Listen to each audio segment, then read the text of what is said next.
Hello guys, what's up myself Aman Kumar from study. तो आज के इस वीडियो में हम लोग डिस्कस करेंगे क्लास 11th फिजिक्स का चैप्टर नंबर सेकंड। और उसमें भी पार्ट 2 है। पार्ट 1 में हम लोग ने डिस्कस किया था फिजिकल क्वांटिटी क्या होता है, मेजरमेंट क्या होता है, यूनिट क्या होता है। और स्केलर क्वांटिटी, वेक्टर क्वांटिटी को मैंने ऑलरेडी डिस्कस किया एकदम डिटेल्ड में। अब इस वीडियो में हम लोग डिस्कस करने वाले हैं, जस्ट उसके आगे कंटिन्यू करेंगे यूनिट्स के। Different system of units used in different part of world. तो ये हम लोग कवर करेंगे। और टाइप्स ऑफ यूनिट जैसे उसमें फंडामेंटल यूनिट और डेराइव्ड यूनिट। फंडामेंटल यूनिट में भी एक सप्लीमेंट्री यूनिट है, तो ये तीनों को हम लोग डिस्कस करेंगे। तो एंड तक बने रहिए। और बहुत ही बेसिक वीडियो होने वाली है। आप ऐसे से अगर आप बेसिक वीडियो अगर आप पूरे अच्छे से देखते हैं, अपने कॉपी में नोट करते हैं, तो आपका मतलब कि आपके जो पकड़ है वो बन जाएगी आपके हर क्वेश्चन पे।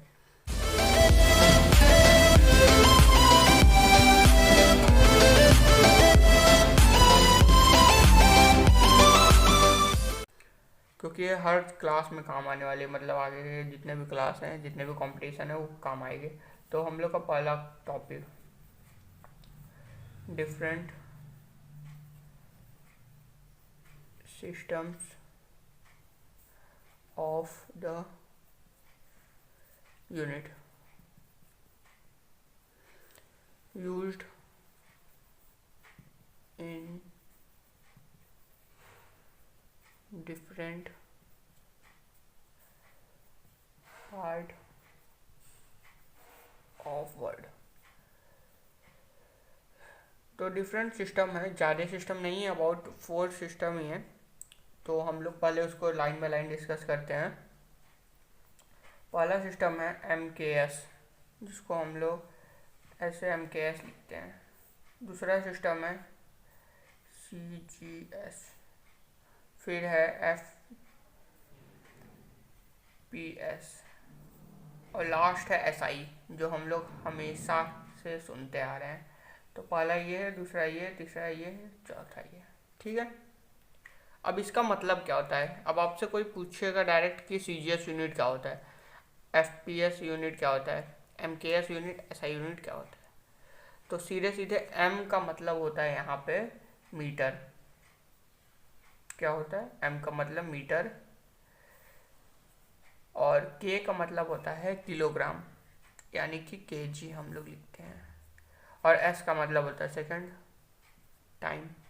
तो MKS अगर आपसे कोई पूछ रहा है, तो उसका मतलब है मीटर, केजी और सेकंड में आपको आंसर चाहिए यूनिट में। ठीक, इसमें कोई डाउट है? नहीं है। अब जो नेक्स्ट में हम लोग देख रहे हैं CGS में सेंटीमीटर, यही चीज़ हो जाता है सेंटीमीटर। और ये ग्राम हो जाता है, ये हो जाता है ग्राम, जिसको हम लोग ऐसे नोट करते हैं। और फिर हो जाता है हम लोग का सेकेंड, ये हो जाता है आपका ग्राम, वो सेकेंड। अब जो FPS है, इसमें थोड़ा सा आपको कंफ्यूजन होगा, क्योंकि F मतलब होता है फुट, फिर होता है पाउंड, P मतलब, और S मतलब सेकेंड। तो S जो है वो तीनों में कॉमन है, तीनों के चारों में ही कॉमन है। अभी हम नेक्स्ट वाले जो बताएंगे। SI यूनिट भी जस्ट मीटर वाले की तरह ही है, जस्ट इसकी तरह ही है। SI यूनिट मीटर, केजी और सेकेंड। ठीक। तो SI यूनिट और मीटर, MKS में आपको कंफ्यूजन नहीं रखना है। तो ये चाहिए SI यूनिट क्यों रखा गया नाम, उसके पहले हम लोग जानते हैं MKS, CGS। देखिए, कई कई देशों में MKS का यूज करते हैं, यानी कि कोई भी, मतलब वहाँ का मेन जो यूनिट होता है वो MKS होता है। और इसका जो CGS होता है, वो कई कई देशों में CGS भी यूज किया जाता है। और फुट, पाउंड, सेकेंड ये आपको कहाँ मिलेगा? जैसे ऑस्ट्रेलिया में चले जाइए, अमेरिका में पाउंड से होता है ना, वेट पाउंड में नापा जाता है, तो उसको हम लोग वहाँ के लैंग्वेज में जानते हैं। पर जो सब ऑल वर्ल्ड में जो कॉमन है, वो है SI यूनिट। SI यूनिट मतलब international system of unit.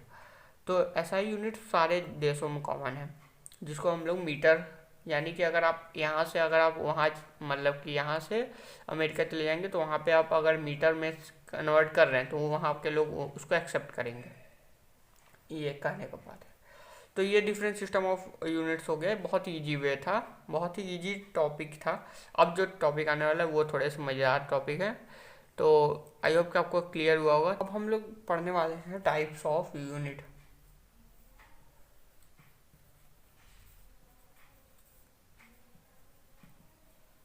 Types of units में क्या होता है कि पहला जो टाइप है हम लोग का वो है फंडामेंटल टाइप।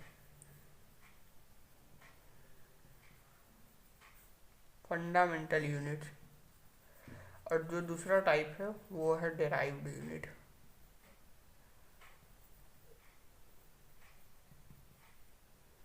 अब जो फंडामेंटल यूनिट है इसमें भी एक टाइप और आता है। फंडामेंटल यूनिट का ही टाइप है सप्लीमेंट्री यूनिट।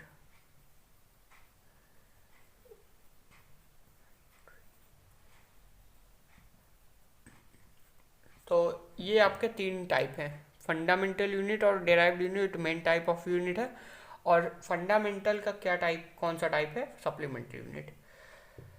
तो अब हम लोग स्टार्ट करेंगे डायरेक्ट फंडामेंटल यूनिट से ही। तो फंडामेंटल यूनिट में क्या होता है हम लोग पूरी बातें डिस्कस करने वाले हैं।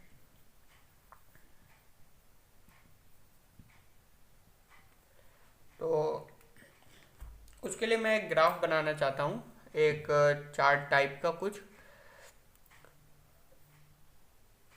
तो आई होप कि इस बोर्ड में हो जाए, तो देख लेते हैं।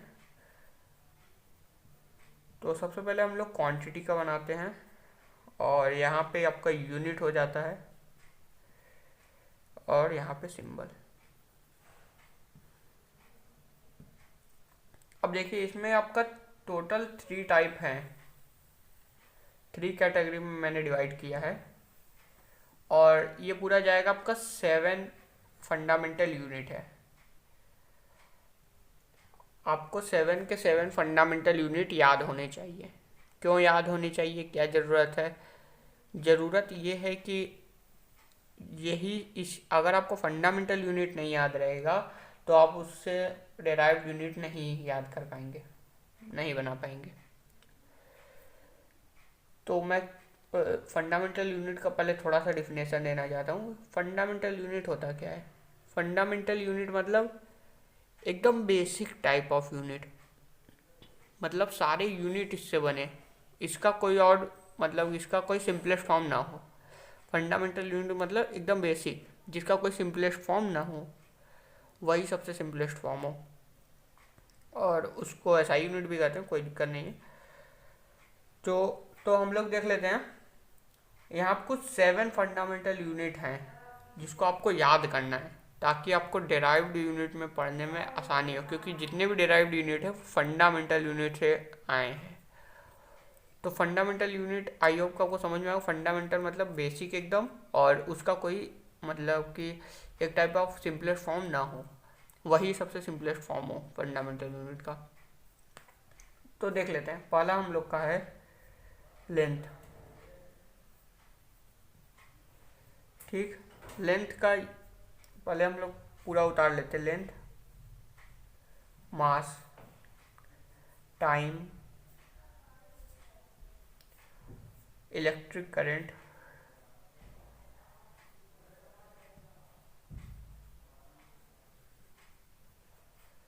फिर उसके बाद है आपका टेम्परेचर,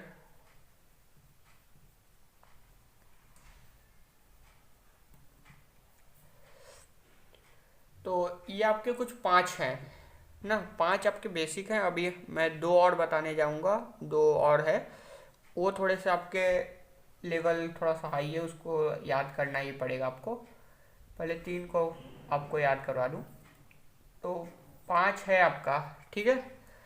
5 आपके फंडामेंटल यूनिट के लिए क्वांटिटी मैंने ले लिया। अब लेंथ का क्या होता है? लेंथ हम लोग किस में मेजर करते हैं? लेंथ हम लोग किस में मेजर करते हैं? ऑब्वियसली मीटर में हम लोग मेजर करते हैं, क्योंकि वो ऐसा यूनिट है। मीटर में सिंबल क्या होता है? M, small M. मास हम लोग किस में लेते हैं? किलोग्राम में, किलोग्राम में लेते हैं। सिंबल क्या है? केजी। अब हम लोग टाइम किस में लेते हैं? सेकेंड में लेते हैं। और ये इसका सिंबल क्या है? बस स्मॉल एस। और करंट, इलेक्ट्रिक करंट हम लोग ने देखा था कि पिछले बार जब आप लोग 10 में पढ़े होंगे इलेक्ट्रिसिटी, तो उसमें देखेंगे ऐसा यूनिट ऑफ इलेक्ट्रिक करंट, उसका क्या होता है, एम्पियर। अब आपसे कहीं पे भी अगर आपसे पूछा जाए कि ऐसा यूनिट ऑफ करंट क्या होता है, तो एम्पियर ही रहता है। ए से हम लोग इसको डिनोट करते हैं। और टेम्परेचर का क्या होता है, टेम्परेचर भी आप केमिस्ट्री में शायद पढ़े होंगे, केल्विन, डिग्री और फ़ारेनहाइट। तो ये तीनों में से डिग्री आप गलती से भी मत लिखिएगा, क्योंकि केल्विन हम लोग का वो है, मतलब ऐसा यूनिट माना जाता है, फंडामेंटल यूनिट। तो इसको भी हम लोग के से डिनोट करते हैं। अब देखिए ये ऐसा यूनिट ही है एक तरह से, फंडामेंटल यूनिट मतलब कि ये बेसिक है। आप इसको मिलाकर और भी यूनिट बना सकते हैं, जिसको हम लोग डिराइव्ड यूनिट कहते हैं। उसको उसकी बातें हम लोग आगे करेंगे। तो अब जो नेक्स्ट के दो फंडामेंटल यूनिट जो बचे थे वो क्या क्या है, लुमिनियस इंटेंसिटी। लुमिनियस इंटेंसिटी आपका है एक फंडामेंटल यूनिट, और एक है अमाउंट ऑफ सबस्टेंस। तो लुमिनियस इंटेंसिटी ये आपका 12th का टॉपिक हो जाता है। आई होप कि आपको 11th में नहीं मिलेगा शायद, तो 12th का ये टॉपिक हो जाता है। तो 12th में हम लोग पढ़ेंगे, तो इसका मतलब यूनिट याद किए रहिए, कैंडेला। इसका यूनिट है कैंडेला।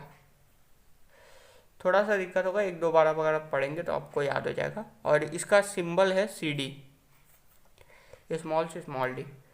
अब जो अमाउंट ऑफ सब्सटेंस है, ये तो आपने पढ़ा ही होगा 9th क्लास में, या तो 10th क्लास में भी होगा। मोल मतलब कि मोल होता है ना, मतलब कि 1 mole of substance, 2 mole of substance, तो इसको हम लोग मोल कहते हैं। इसका सिंबल है MOL। अब देखिए यहाँ पे E लगा है और सिंबल में E नहीं लगेगा, वो यूनिट है, ये सिंबल है। तो आई होप कि आपको 7 के 7 आपको क्लियर हुए होंगे। इसका सिंपल तरीका आप इसको रट लीजिए, कहीं पे भी आपसे पूछा जा सकता है पूरा 7 के 7 डायरेक्ट, कि 7 फंडामेंटल यूनिट बताओ, 7 फंडामेंटल यूनिट के मतलब कि क्वांटिटीज़ बताओ, उसके सिंबल बताओ, तो आपको ये पूरे याद होने चाहिए। तो अब हम लोग चलते हैं सप्लीमेंट्री यूनिट्स पे। तो अब हम लोग आ जाते हैं सप्लीमेंट्री यूनिट। फंडामेंटल यूनिट का टाइप है सप्लीमेंट्री यूनिट।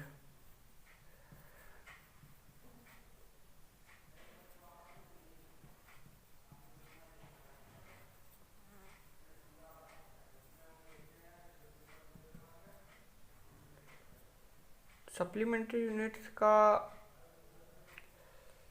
एक डिफिनेशन है कि ये डायमेंशन लेस होते हैं।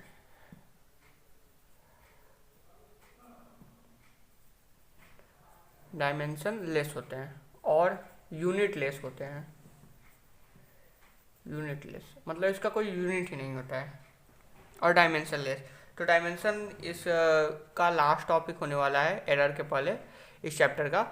और डायमेंशन लेस, डायमेंशन जब हम लोग पढ़ेंगे तो इसकी बात हम लोग ज़रूर करेंगे।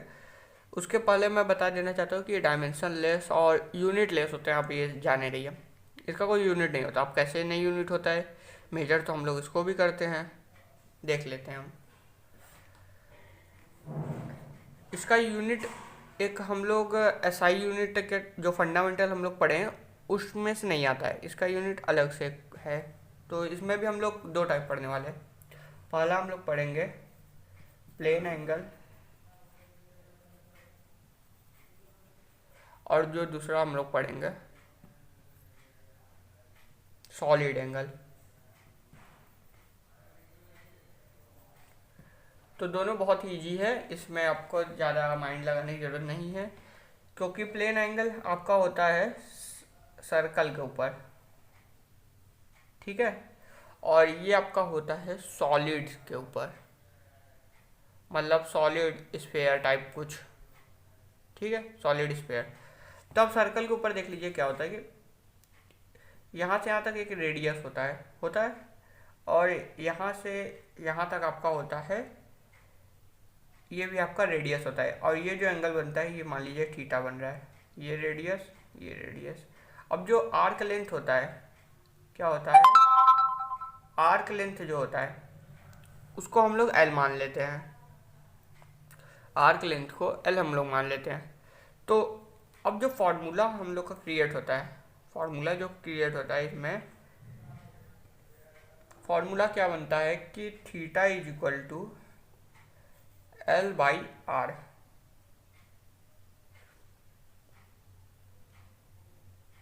ये आप जाने ही होंगे ये कैसे बनता है। ये अगर आप देखिए यहाँ से एक छोटा सा एंगल लेते हैं, छोटा सा यहाँ से डिस्टेंस लेते हैं, ये ट्रिग्नोमेट्री का है पूरा। तो अगर आप यहाँ से एक छोटा सा डिस्टेंस लेते हैं जो कि एकदम स्ट्रेट लाइन हो, छोटा डिस्टेंस लेंगे जो कि एकदम स्ट्रेट लाइन हो, उसको हम लोग मान लेते हैं DL। ठीक है, उसको हम लोग DL मान लेते हैं।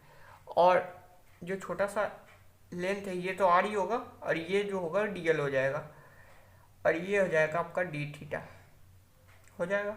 अब देखिए tan थीटा क्या होता है कि परपेंडिकुलर अपॉन बेस, तो परपेंडिकुलर DL था और बेस आपका R है, होगा परपेंडिकुलर आपका DL था और बेस आपका R हो जाएगा, ये हो जाएगा।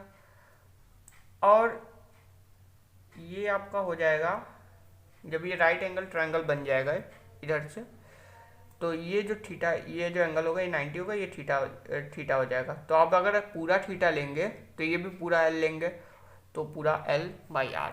आई होप आपको क्लियर हुआ होगा, नहीं तो मैं मैथ में आराम से आपको बता ही दूंगा, उसमें टेंशन लेने की जरूरत नहीं है। आगे भी आएंगे क्वेश्चंस ऐसे ऐसे। तो अब देखिए आप इसका यूनिट बताइए, आप इसका यूनिट बताइए। लेंथ का यूनिट क्या होता है, क्योंकि ये भी लेंथ है और ये भी लेंथ है, तो लेंथ का यूनिट मीटर, और रेडियस का यूनिट भी लेंथ ही होगा, मतलब कि मीटर ही होगा।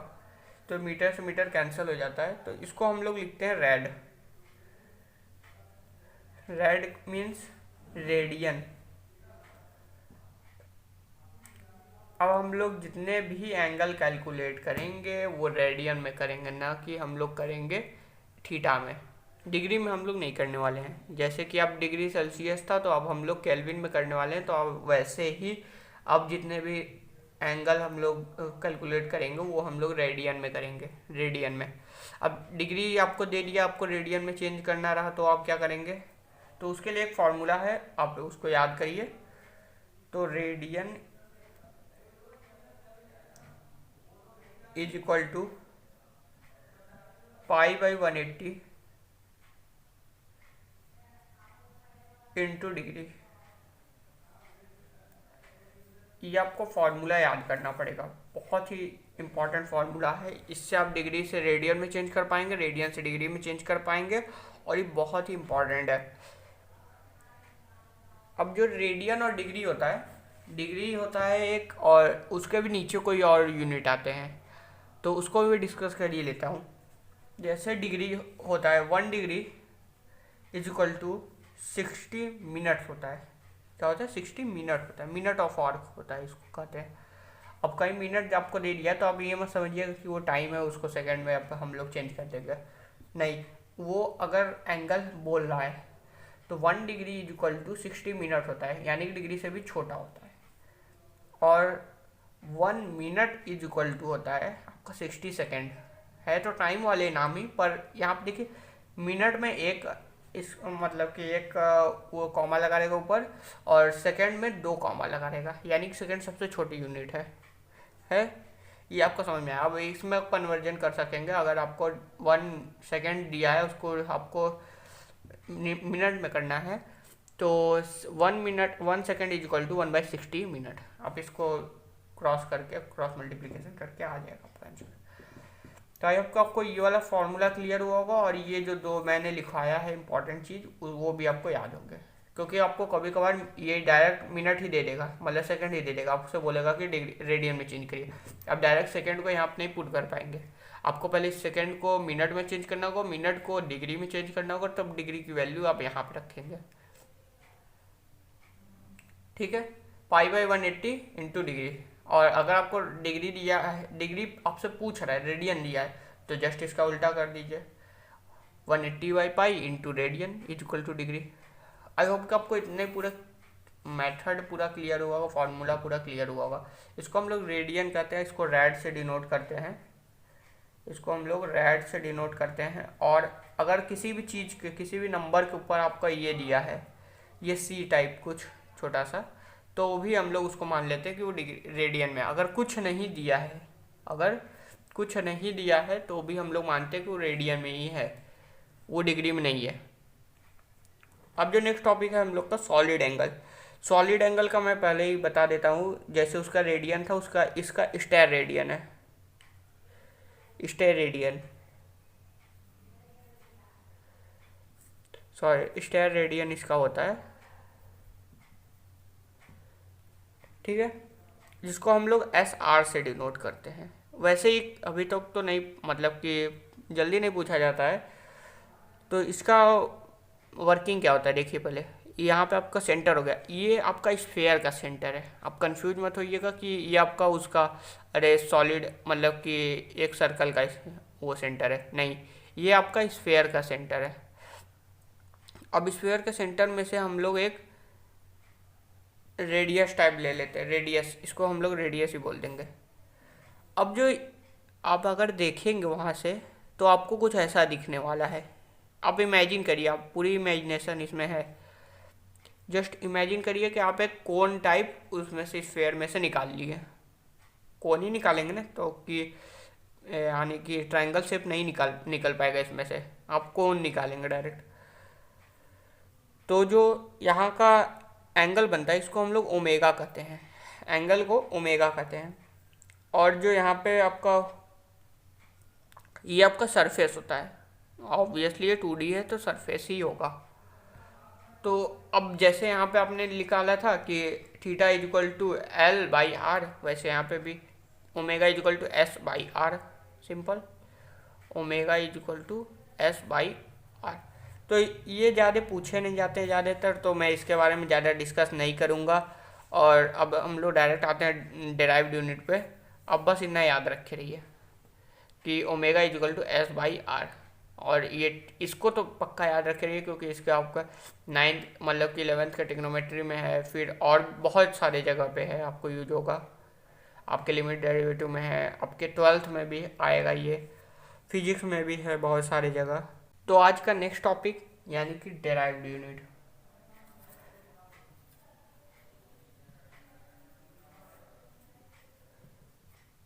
डेराइव्ड यूनिट्स क्या होते हैं, तो इसमें मैं बहुत सारी एग्जांपल्स लूँगा अभी थोड़ी देर में। तो पहले डेराइव्ड यूनिट क्या होते हैं उसको हम लोग देख लेते हैं। डेराइव्ड यूनिट उसको कहते हैं जो यूनिट फंडामेंटल यूनिट से डेराइव करके आए हो, जो कि फंडामेंटल यूनिट से डेराइव करके आए हो, ठीक है, ये आपको याद रखना है। फंडामेंटल यूनिट से डेराइव करके आए हो उनको हम लोग कहते हैं डेराइव्ड यूनिट। अब जैसे एग्जांपल, कोई भी आप एग्जांपल ले लीजिए। फंडामेंटल यूनिट बस 7 ही हैं, पर डेराइव्ड यूनिट बहुत सारे हैं क्योंकि उससे हम लोग बना रहे हैं। अब जैसे कोई भी मीटर स्क्वायर ले लीजिए या वॉल्यूम ले लीजिए, वॉल्यूम ले लीजिए, वॉल्यूम ले लिए। अब बोलिए वॉल्यूम का मतलब वॉल्यूम किससे किससे बन के बनता है। एक होता है लेंथ, हाइट, ब्रेथ होता है। अभी इसको आप ध्यान से देखिए कि लेंथ को हम लोग किस में मेजर करते हैं, मीटर में, और हाइट को किस में मेजर करते हैं, मीटर में, ब्रेथ को भी मीटर में ही हम लोग मेजर करते हैं। तो इसका यूनिट क्या हो जाएगा, मीटर क्यूब। मीटर क्यूब ही होता है ऑब्वियसली, इतना तो आपको पता ही है। तो बहुत ही बेसिक एग्जांपल था क्योंकि यहाँ पे एक फंडामेंटल यूनिट, यहाँ पे 2 फंडामेंटल यूनिट, यहाँ तीसरा फंडामेंटल यूनिट, ये तीनों को मिलाकर एक डेराइव्ड यूनिट बन रहा है। समझ में आया। नेक्स्ट एग्जांपल लेते हैं, स्पीड। स्पीड आपका क्या होता है, ऑब्वियसली मीटर पर सेकंड। अब वो कैसे आता है मीटर पर सेकंड, जैसे देखिए स्पीड मतलब कि आपका distance upon time, distance upon time. Distance को हम लोग किस में लिखते हैं, मीटर में, टाइम को किस में लिखते हैं, सेकंड में। आगे आपका मीटर पर सेकंड। अब देखिए मीटर क्या है, फंडामेंटल यूनिट, सेकंड क्या है, फंडामेंटल यूनिट। तो जो फाइनल फार्मूला है मीटर पर सेकंड, वो तो डेराइव्ड यूनिट आया है। तो फंडामेंटल यूनिट से हम लोग जोड़ जोड़ के बनाते हैं डेराइव्ड यूनिट। नेक्स्ट हम लोग लेते हैं कुछ अलग सा, जैसे फोर्स ले लेते हैं। फोर्स फोर्स में हम लोग का देख लेते हैं क्या होता है कि जैसे इसका ऐसा यूनिट वैसे न्यूटन है, पर हम लोग इसको डिराइव कैसे करते हैं। एम में इसका फॉर्मूला होता है ना, मास इंटू एक्सलेरेशन। तो एक्सलेरेशन क्या होता है, एकदम इसका सिंपलेस्ट फॉर्म में लेके जाते हैं तब उसको फंडामेंटल। मास होता है, मास इंटू एक्सलेरेशन क्या होता है, वेलोसिटी अपॉन टाइम होता है। वेलोसिटी अपॉन टाइम ऑब्वियसली होता है। अब वेलोसिटी को भी चेंज करिए एक बार, तो वेलोसिटी यानी कि मीटर पर सेकेंड। तो वेलोसिटी को अगर हम लोग चेंज करते हैं तो ये आपका हो जाता है डिस्टेंस अपॉन टाइम, और अपॉन में टाइम था तो इधर आपका मल्टीप्लाई हो जाएगा। अब देखिए ये क्या होता है, अब ये मास है यानी कि केजी इंटू ये आपका डिस्टेंस है यानी मीटर अपॉन टाइम का स्क्वायर, मतलब सेकेंड का स्क्वायर सॉरी। तो यहाँ पे आपका सेकेंड हो जाएगा, सेकेंड का स्क्वायर। अब जब फाइनल हम लोग बनाते हैं तो केजी मीटर पर सेकेंड स्क्वायर, ये आपका हो जाता है न्यूटन का, मतलब फोर्स का। अब इसको हम लोग न्यूटन लिखते हैं क्योंकि बहुत बड़ा यूनिट है, थोड़ा सा लंबा पड़ जाता है, तो इसको हम लोग न्यूटन लिखते हैं, ऐसा यूनिट न्यूटन है इसका। तो ऐसे ऐसे चीज़ों को हम लोग ने डिराइव्ड करके लेकर आया है, और वो डिराइव्ड हम लोग ने किससे किया है, मतलब फंडामेंटल यूनिट से। जैसे प्रेशर है, प्रेशर की यूनिट क्या है जल्दी से बताइए। प्रेशर की यूनिट है पास्कल, इसकी यूनिट थी न्यूटन, इसकी यूनिट है पास्कल, पास्कल ही है। तो पास्कल आया कैसे, अब देखिए प्रेशर का फॉर्मूला क्या होता है, force upon area, force per unit area. अब देखिए force per unit area, force का क्या आया था हम लोग का, ये केजी मीटर पर सेकेंड स्क्वायर, एरिया क्या है मीटर स्क्वायर। ये जाएगा इधर, एक से ये कैंसिल हो जाएगा, तो केजी पर सेकेंड इसको मीटर पर सेकेंड स्क्वायर हो जाएगा। अब देखिए मैं ये वाला फॉर्मूला क्यों बोल रहा हूँ, डायरेक्ट आप पास्कल भी लिख सकते हैं, पर ये आपको डेराइव्ड करना आना चाहिए कि आप फंडामेंटल यूनिट से कैसे डेराइव्ड यूनिट बना सकते हैं। ये आपको किस में काम आएगा, ये आपको काम आएगा डायरेक्ट आपके डायमेंशन में, एरर में, आपको हर जगह इसको ये आगे काम आने वाले हैं चैप्टर में। तो आई होप कि ये वीडियो आपको अच्छी लगी होगी, क्योंकि बहुत ही बेसिक से मैंने स्टार्ट किया था और अबाउट पूरा बता ही दिया हूँ यूनिट्स के बारे में। यूनिट्स के बारे में आपको कोई भी कन्फ्यूजन हो डायरेक्ट कमेंट करिए, मैं उसके लिए अलग से वीडियो बनाऊंगा संडे को। और आई होप कि आपको अभी तक मिल ही गया होगा आपका शेड्यूल, तो रेगुलर रहिए, और मैं रेगुलर वीडियो भी अपलोड करूँगा। तो थैंक्स फॉर वॉचिंग।